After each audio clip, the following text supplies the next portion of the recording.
You're watching BCTV. We're all about Branford.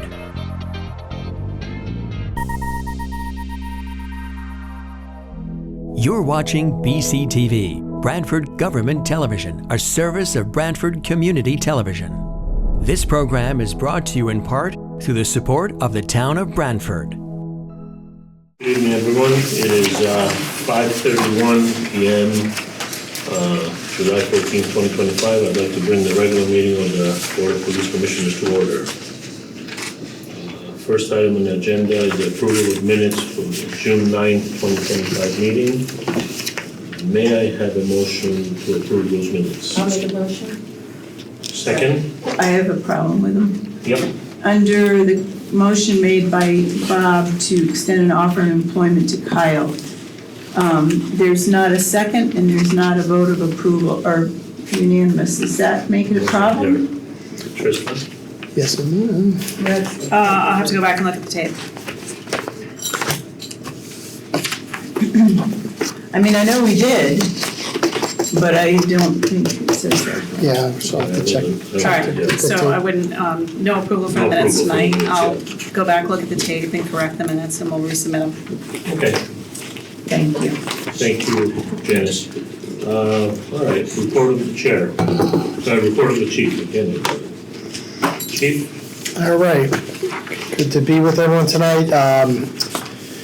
You have the monthly statistic report. There's a couple vehicles that were stolen.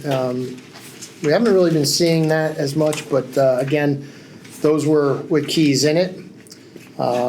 We did have 3 DUI arrests, and we are continuing with supplemental patrols via a grant. So the officers will be out there specifically in evening hours with directed DUI enforcement. That is ongoing in this summer season. Everything else seems to be a little spike with the family disputes, but again, everything else seems to be in order. There's a few of the arrests that Michael Smith, our crime analyst, put in there, but there is a case of significance that I wanted to bring forward. And this was a theft, a wire fraud of a substantial amount of money that was worked on by patrol as well as with the detectives. And then last month, we went into, we extradited this subject from Missouri. Detectives went down and picked him up.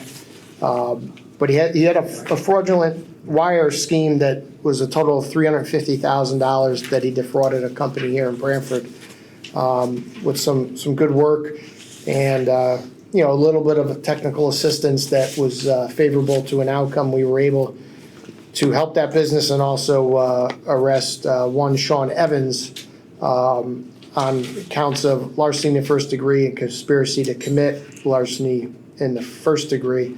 And he was held actually on $500,000 bond when he was brought back from Connecticut. So we'd like to thank the New Haven State's Attorney's Office for their approval of that extradition and their assistance with this, because we do need their approval before that can happen. So that is under your cases of significance. In the traffic enforcement area, we did see some increases, which is tied again, like I said, to the weather and our focus. A total of 103 stops in the reporting period. We want to see that continue. And again, we are stressing that is something that we're doing when calls are not pending and we have the discretionary time to do that. With that said, we are once again experiencing some changes in our risk protection order and our risk protection warrant processes as directed by the State's Attorney's Office. Not to get into the weeds with this, but when this first came out, we saw a big load of these cases, and then we were able to cut them down through some discretion. If someone was already a convicted felon, why do we don't really need to do these if they're already prohibited? Some things have changes in the directive in our court district is that we will do them for all. So we're going to see a spike again in the numbers of those that we do. They are time consuming. They often result in subpoenaing of the officer, which then drives our overtime, which then drives staffing. So we'll see if that changes. We've seen some changes and some directives over the past few years, but just wanted to bring it to your attention that we are back to a little more on the demand side with that. As you know, we have transferred Mike Amaranti way back. He's in the RPO unit under the guidance and control of Lieutenant Carangelo, and they remain to be busy. And we do have to fill those positions when they are not available, and there's some other changes there which will have an impact. Speaking of overtime, and kind of segue into that, in looking at the budget, I don't have the exact final numbers. There's still some things that need to be reconciled and cleared, but we will make the mark. We will come in within our budget. One thing I do note that is consistent with a lot of the things that we are doing, and it's representative of our staffing levels of where we are with who's available, how many we have in the academy, this constant cycle. We barely made it in on the overtime, like very close. With that said, with the new schedule, with the police contract and some of the raises there, we were fortunate in the 25-26 budget to get an additional $120,000 in our budget. So I think we'll be okay going again into this next fiscal year. With that, kind of leads into the Marine unit.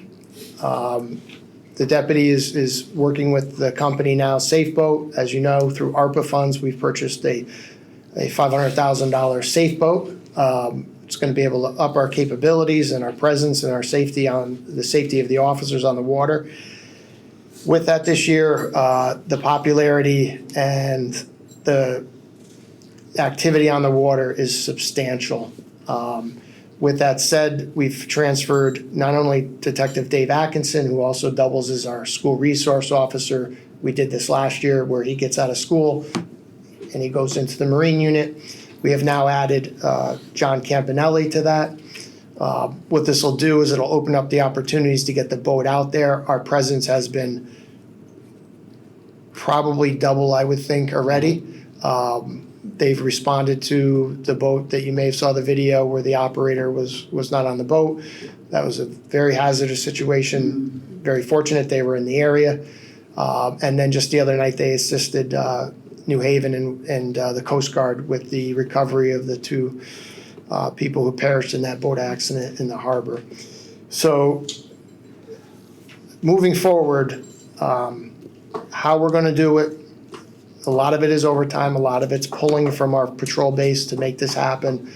But I think moving forward, we're going to see some improvements in our Marine unit. And I think it's something we have to do. We'll find a way, but again, that's a demand and another challenge that that we have to face in the next year and how we're going to do that. We'll also identify those that can start to learn and come through a program to learn how to operate the vessel safely. We have very challenging waters. Even some experienced boaters will have accidents and hit rocks. So we're going to look at devising a training program to start identifying future operators down the line, because our operators are all senior officers.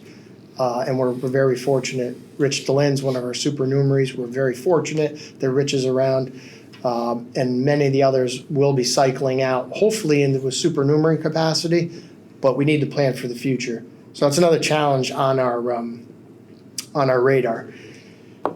With that, I had some discussions, and we're going to take a deeper look into some of our dispatch needs, the telecommunicators in that center. A lot of times, again, they're the unsung heroes behind the scenes that are making all the important dispatching of public safety resources during times of crisis, and they're the first ones that people are in contact with when they're in crisis via 911.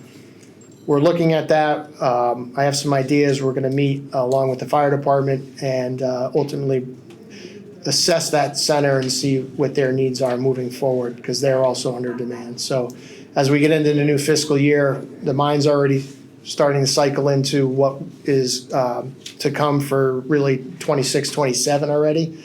That's kind of one of the important functions of myself and the deputy chief, along with the commission, to look ahead. So stay tuned for that. our patrol deployments, our staffing is doing okay. Again, mainly everything other than core services is at an overtime. We have 4 in the academy now. The 2 from last meeting both just went up. Monday was their first day. Today's their first day, actually. The 2 others are up there, so we have a total of 4. We have 2 vacancies currently as of today. And I do anticipate 1 more by probably end of August. So that will put us 6 short.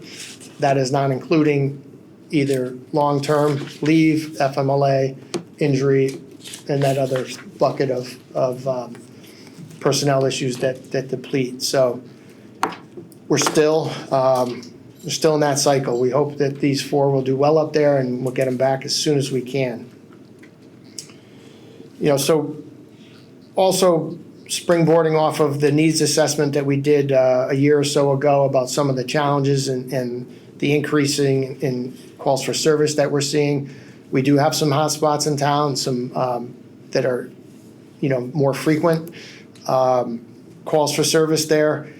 And, and looking at that and the Marine unit and the dispatch center. So as we move forward in the next 6 to 8 months, we're going to start looking at that needs assessment again and retool some of those numbers for you as we move forward. Other than that, kind of touched on that, kind of encompassed a little bit of the personnel overview, so we're good there. Training, kind of a light month. A lot of vacations, school's getting out, so June's a very, very tough month for us. We're coming off of big event time for us, between the fireworks and the Branford Festival. All feedback and being there, it looks like everything went really well. It was a very good turnout for the fireworks. It was a really good turnout for the festival until the rain came. But in the new location, we learned a lot. From a security and safety perspective, we liked it. We adapted well to it. Overall, I think the deployment of the officers and the event in itself went off without real issues. So that was not an issue for us. As far as correspondence, I have a letter from Chief Gill and his daughter. Chief Gill attended the fireworks. We assisted him with getting some handicap parking and getting him settled. It was just good to see him. Chief Gill dedicated a lot. He dedicated a lot to the town of Branford, and it's always good to see him at these events.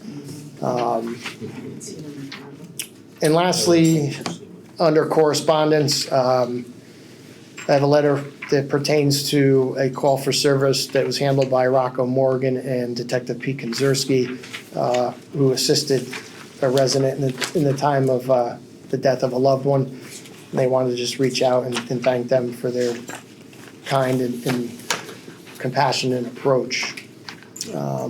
With that, I think I'm good. I'll turn it over to the deputy for his update on the building project.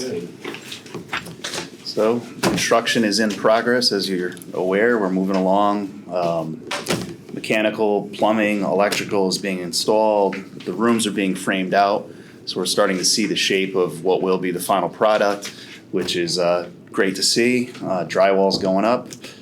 So site work's ongoing. The site work is coming along. The roof is going to be worked on starting this week. Removal and installs of the new windows also this week. The PBC did approve our furniture package, so all the furniture for the building is been purchased, and that's on its way, so that portion of it is complete. We did avoid tariffs that are coming in the future on some of those products, which is going to save a considerable amount of money within those packages. And that's it. Moving along. We got some chairs. Yep, exactly.